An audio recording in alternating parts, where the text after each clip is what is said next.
selesai bekerja di pabrik dan melakukan pembegalan di tempat yang sepi. Dalam penangkapan, polisi menyita barang bukti berupa 5 buah sepeda motor. Tim Resmo Polres Metro Lampung menangkap Sofyan, pelaku pencurian sepeda motor yang juga pelaku penembakan anggota Intelkam Polres Metro di Hotel Garut, Jawa Barat. Warga desa Tanjung Aji yang telah 4 kali melakukan aksi pencurian ini terpaksa dilumpuhkan petugas dengan timah panas karena berusaha kabur saat penangkapan. Atas perbuatannya, pelaku dijerat pasal berlapis tentang percobaan pembunuhan dan percobaan pencurian dengan kekerasan dengan ancaman hukuman 20 tahun penjara.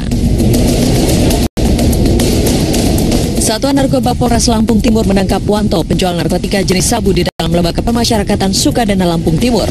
Pelaku nekat menjual sabu ke salah satu narapidana di dalam lapas dengan harga Rp1.400.000. Pelaku ditangkap di Jalan Desa Pasir Sakti, Lampung Timur. Dari tangan pelaku, petugas menyita barang bukti berupa 1 paket hemat sabu seharga Rp500.000. Kini pelaku dijerat dengan Undang-Undang Narkotika dengan ancaman 7 tahun penjara. Tim TV One mengabarkan. Puluhan warga di Brebes, Jawa Tengah berebut dropping air bersih bantuan. Kabar akan kami hadirkan sesaat lagi.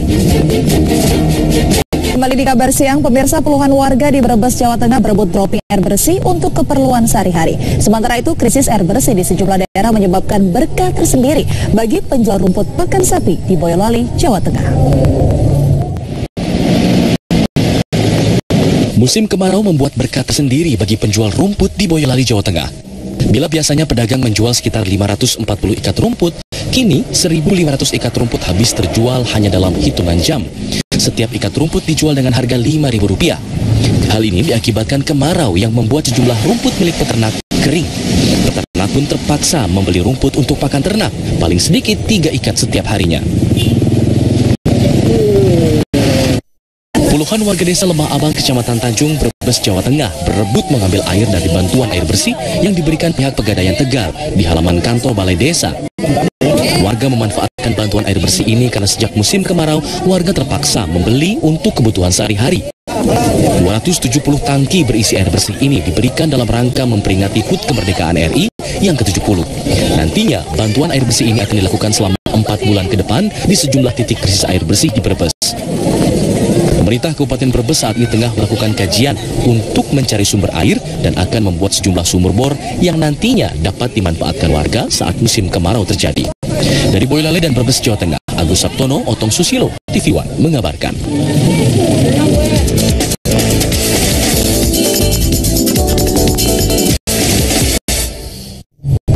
70 tahun sudah Indonesia merdeka. Meski demikian, perjuangan tak lantas berhenti, terutama untuk mencari penghidupan yang lebih baik. Sosok seorang petani di Pati, Jawa Tengah berikut ini bisa menjadi contoh. Seorang pejuang di masa modern yang tetap berusaha keras mempertahankan kesuburan sawah miliknya di saat kekeringan melanda.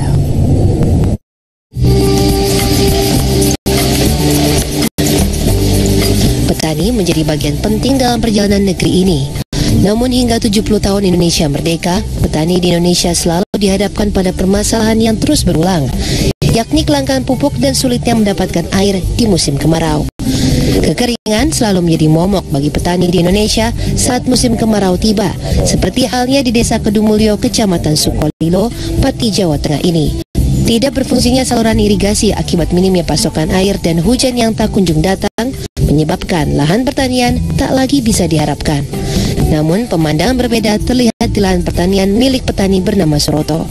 Di saat kebanyakan petani lainnya pasrah karena mengalami gagal panen dan puso karena minimnya pasokan air, Suroto justru berjuang untuk tetap menghijaukan lahan pertaniannya.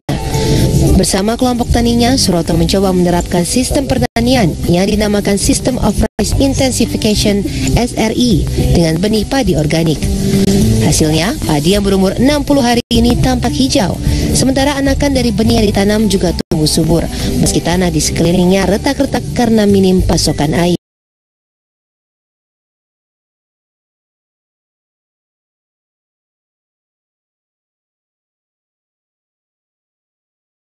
Biasanya, ketika menggunakan sistem konvensional yang mengharuskan air penuh hingga permukaan, keuntungan pun bisa berlipat karena sistem baru ini dapat menekan biaya produksi serta hasil panen yang 2 kali lebih banyak. Nek padi biasa konvensional dari pola Pembenihan aja kita udah untung banyak sekali. Untuk 1 hektar tanaman padi mas kalau konvensional harus bikin lahan untuk persemaian. Paling rendah itu dinilai dengan uang tenaga bikin persemaian itu Rp800.000. Benihnya 70 kilo atau 80 kilogram kali 12.000 berapa? Nah, padi organik cuman bikin persemaian hanya media dibikin di rumah, cukup hanya 2 karung, cukup ditaruh di nampan-nampan atau di plastik lebar. Benihnya cukup 7 kilo, nggak harus 70 kilo. Udah berapa persen itu keuntungan petani nggak pakai organik?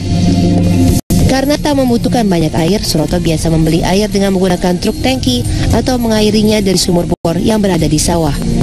Sistem tanam dan benih padi ini pun sedianya bisa menjadi solusi bagi para petani di musim kemarau. Nah, di musim kemarau padi biasa pakai pupuk urea atau NPK Puska itu mas. Seperti ini tanaman-tanaman sudah pada mati tanamannya, nggak mungkin bisa bertahan hidup. Karena organik itu dia itu mampu mengikat air. Jadi dia menyuplai air ke tanaman itu pelan-pelan. Akhirnya kena panas dia bertahan untuk hidup. Tidak boros air. Usaha keras Suroto dan kelompok taninya menjadi bukti, yakni mereka yang tak mudah menyerah dengan keadaan akan membuahkan hasil yang baik. Layaknya kemerdekaan bangsa ini yang tak akan dapat diraih tanpa adanya perjuangan. Dari Pati, Jawa Tengah, Abdul Rohim, TV One mengabarkan. Berbicara tentang perjuangan di era kemerdekaan juga tak lepas dari sosok guru, terutama mereka yang bertugas di wilayah perbatasan. Para guru tersebut pun senantiasa berperan penting dalam perjuangan untuk mencerdaskan anak bangsa.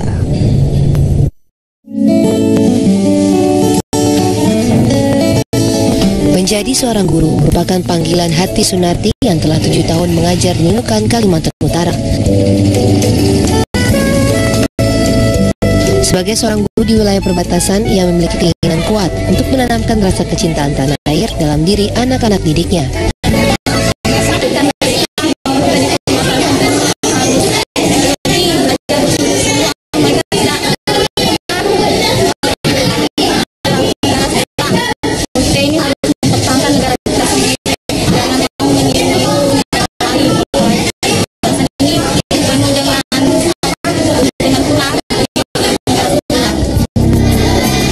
Tahun sudah Sunarti mengabdikan dirinya untuk mengajar anak-anak di Nunukan sejak ia meninggalkan kampung halaman yang di Sinjai, Sulawesi Selatan tahun 2008 lalu. Menjadi seorang guru di perbatasan bukanlah perkara mudah. Selain memiliki tanggung jawab profesi, ia tetap menjalankan perannya sebagai ibu dari 2 anak. Dengan keterbatasan yang ada, Sunarti tetap optimistis dalam menjalani hari-harinya dan tak hanya pasrah menunggu uluran tangan orang lain. Emang sih begini, problem kita adalah kita besar pengharapannya kepada pemerintah. Emang itu salah sih, salah. Loh, kalau nggak sama pemerintah masih apa lagi? Tambah salah lagi. Sama Allah harapan mah, jadi nggak kecewa.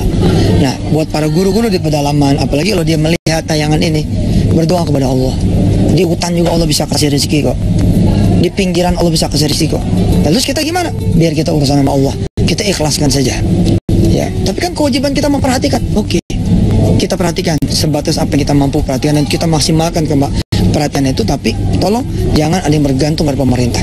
Sebaik-baik bergantung hanya pada Allah Subhanahu wa taala. Sunarti menjadi satu dari ratusan ribu pahlawan tanpa tanda jasa lainnya yang layak dijadikan contoh sebagai pejuang di era kemerdekaan. Dari Nunukan, Kalimantan Utara dan Jakarta, tim TV One mengabarkan.